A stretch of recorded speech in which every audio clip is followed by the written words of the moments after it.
મને વિશ્વાસ નતો થતો, પણ મારો એક ભાઈબંધ કહે કે ના ના કે કિંજલ દવે બેઠી છે, પણ કયા ડબ્બામાં એ ખબર નથી. આપણે જોઈ કયા ડબ્બામાં બેઠી રહી,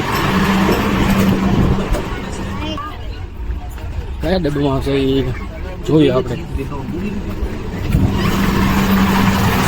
કેમ છો મિત્રો? જય શ્રી રામ. આજની આપણી જર્ની છે સુરેન્દ્રનગરથી અયોધ્યા જવાનું છે. 15 તારીખને સોમવાર થયો છે અને દર સોમવારે ભાવનગરથી અયોધ્યા જાય છે ટ્રેન. સુરેન્દ્રનગરથી આબુ ખાલી 7 જ કલાકમાં પહોંચી જાય. એસી કોચમાં એક મસ્તિકાનો ફાયદો હોય, ઉતા ઉતા ચાર્જિંગ તો થાય અને મોબાઈલ વાપરીએ કે આપણે ઉતા ઉતા.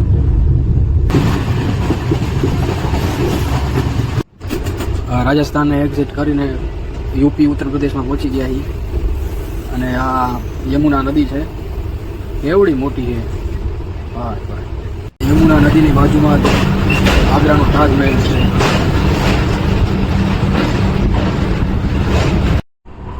અત્યારે અમારી ટ્રેન 130ની સ્પીડમાં હલે. તમે જો અંદર ડબ્બામાં અંદર ટાંકી અને ટાંકીમાં પાણી ભરે. અયોધ્યાના જંકશને પહોંચી ગયા. મંદિરે જવાનું વિચારીએ, કેમ કે અમારે 9:30 વાગે તો અમારી ટ્રેન ઉપડી જશે, એટલે વિચારીએ જાય કે ન જાય. છાપરા વારી વારીને જમવાનું બનાવે. દુકાનો ક્યાંય તેમને જોવા નહીં મળે. 2 સબ્જી હતી, રોટી ને એવું ખાધું. દુકાને નથી દેખાતી. જંક્શનની બાજુમાં આવ જ લાગે બધું. हाँ भैया एटीएम मैं भी नया हूँ यार, मैं गुजरात का हूँ.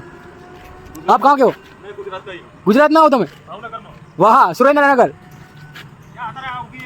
હા, રાતે 10:30 વાગે. હા, ગુજરાતી મળી ગયા હતા ભાઈ. હા, ગુજરાતી છે. ઓ ભાઈ.